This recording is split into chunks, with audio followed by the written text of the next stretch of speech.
السلام علیکم جی۔ اللہ پاک کے بے انتہا رحمت کرم اور فضل کے ساتھ ایک نئی ویڈیو کے ساتھ آپ کی خدمت میں حاضر ہوں جی۔ ہمارے قریب کے دیہات کا ایک واقعہ ہے۔ ایک نوجوان جس کی تعلیم بھی نہیں تھی، شکل بھی عام سی تھی، یعنی شکل بھی عام سی، عقل بھی عام سی، تعلیم بھی نہیں۔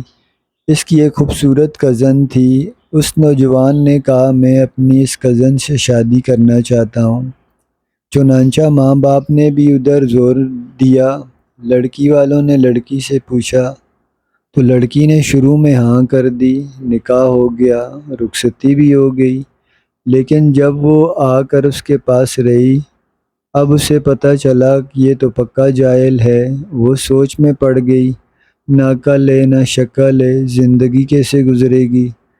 چنانچہ اس لڑکی نے دل ہی دل میں اس نوجوان کو ناپسند کرنا شروع کر دیا، مگر خاموش رہی۔ شادی کے 3-4 دن بعد عام طور پر دلہنیں اپنے گھر ماں باپ کے گھر جاتی ہیں۔ یہ لڑکی بھی گھر چلی گئی۔ اس کے دل میں صرف یہی بات تھی، اب میں دوبارہ اس گھر میں کبھی نہ آؤں تو زیادہ اچھی بات ہوگی، مگر اسے ماں باپ کے سامنے بات کرنے کی جرأت بھی نہیں ہو رہی تھی، کیونکہ وہ تو ایک قریب کا رشتہ تھا، دوسرا شروع میں ہاں بھی کر چکی تھی۔ انہیں ایک گاؤں سے دوسرے گاؤں جانا تھا۔ رستے میں اس نے خاوند سے کہا مجھے پیاس لگی ہے۔ قریب ہی ایک کنواں تھا۔ خاوند نے جا کر ایک گٹھری ایک طرف رکھی، کنویں میں ڈول کے ذریعے پانی بھرنے لگا۔ بیوی نے دل میں شیطانی خیال ڈالا اور اس نے آ کر پیچھے سے خاوند کو دھکا دے دیا۔ خاوند کنویں میں جا گرا۔ اس نے دل میں سوچا اب یہ مر کھپ جائے گا اور ہمیشہ کے لیے میری جان چھوٹ جائے گی۔ اب وہ واپس ماں باپ کے گھر چلی گئی۔ اس نے ان کے پاس جا کر وویلا کیا، مکر کیا، جیسے اخوہ نے یوسف نے مکر کیا تھا ویسے اس نے بھی مکر کیا، اور روتے ہوئے گھر پہنچی۔ ماں باپ نے پوچھا کیا ہوا؟ خاوند نے مجھے بٹھا کر کہیں چلا گیا، اس نے جواب دیا۔ میں اتنی دیر تک اس کا انتظار کرتی رہی۔ میں اکیلی تھی، مجھے ڈر بھی لگ رہا تھا، کوئی غیر مرد آ جاتا تو میرا کیا ہوتا؟ میری جان کو، عزت کو خطرہ تھا۔ وہ تو بڑا بے پرواہ سا اور جاہل سا آدمی ہے، اس نے اس بات کی کوئی سوچ نہیں، اس لیے میں واپس آ گئی۔ یہ سن کر ماں باپ کو بھی غصہ آیا۔ اس نے ہماری بیٹی کو اس طرح لاوارث ویرانے میں چھوڑ کر خود کہیں چلا گیا۔ ایسے بیوقوف انسان پر بھروسہ کرنا ٹھیک نہیں۔ ابھی ادھر کی باتیں ادھر کی باتیں سنی۔ جب خاوند پانی میں گرا تو جان بچانے کے لیے اس کے ہاتھ ایک پاؤں مارے تو اس کے ہاتھ اس رسی پر پڑ گئے جس کے ساتھ ڈول باندھے ہوئے تھے۔ اس نے اسی رسی کو مضبوطی سے پکڑ لیا اور ڈوبنے سے بچ گیا۔ کافی دیر کے بعد اس کی ہمت کی اور آہستہ آہستہ رسی پر چڑھنے لگا۔ باہر نکل آیا۔ باہر نکل کر سوچا میں کیا کروں؟ اس نے دل ہی دل میں کہا مجھے توقع نہیں تھی کہ میری بیوی میرے ساتھ کوئی ایسا معاملہ کرے گی۔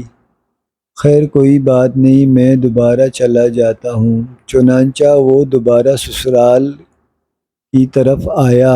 اتنے میں کپڑے بھی خشک ہو چکے تھے۔ جیسے ہی وہ سسرال کے گھر میں داخل ہوا تو لڑکی کے والدین نے اس کو بہت جلی کٹی باتیں سنائی، بہت بے عزت کیا۔ تو کیسا بے عقل انسان ہے، تو ہماری بیٹی کو اکیلا چھوڑ کر چلا گیا، تو بڑا بے پرواہ ہے، تجھے اس کا ذرا خیال نہیں۔ انہوں نے جو کچھ کہا اس نے خاموشی سے سنا۔ آخر میں صرف اتنا کہا ہاں مجھ سے غلطی ہو گئی، بہرحال آپ کی بیٹی کو اپنی بیٹی کو بھیج دیں، ہمیں گھر جانا ہے، میں دیر ہو رہی ہے۔ جب انہوں نے دیکھا یہ بہت شرمندگی کا اظہار کر رہا ہے تو انہوں نے پھر بیٹی سے کہا کوئی بات نہیں بیٹی، اب تم چلی جاؤ۔ اب بیٹی تو چل پڑی، لیکن اس کے دل میں ایک بات بار بار آنے لگی، اگرچہ یہ ان پڑھ تھا، اگرچہ یہ بے عقل تھا، شکل اچھی نہیں تھی، مگر اس نے میرے ماں باپ کے سامنے میرے عیب کو ظاہر نہیں کیا، چھپائے رکھا، میری عزت رکھی۔ اس کا دل بہت بڑا ہے۔ اگر میری ماں باپ کے سامنے میری یہ حرکت کھول دیتا تو میں اپنے ماں باپ کو ساری زندگی منہ دکھانے کے قابل نہیں رہتی۔ اس بات پر اس لڑکی کے دل میں خاوند کی ایسی محبت پیدا ہوئی کہ اس نے اپنی باقی پوری زندگی اپنے خاوند کے ساتھ محبت اور اتفاق سے گزارنا شروع کر دی۔ تو یہ تھی جی آج کی ایک سبق آزمودہ کہانی۔ تو میرا انشاءاللہ جو ہے نا اب روٹین یہی رہے گی کہ اچھے سے اچھے واقعات اسلامی ہوں یا کوئی بھی اس طرح کی کہانی جس میں ہمارے لیے کوئی سبق ہو وہ شیئر کروں۔ آپ کو پسند آئے آپ کومنٹ میں ضرور مجھے بتائیے گا، تو میں اسے کنٹینیو کروں گا۔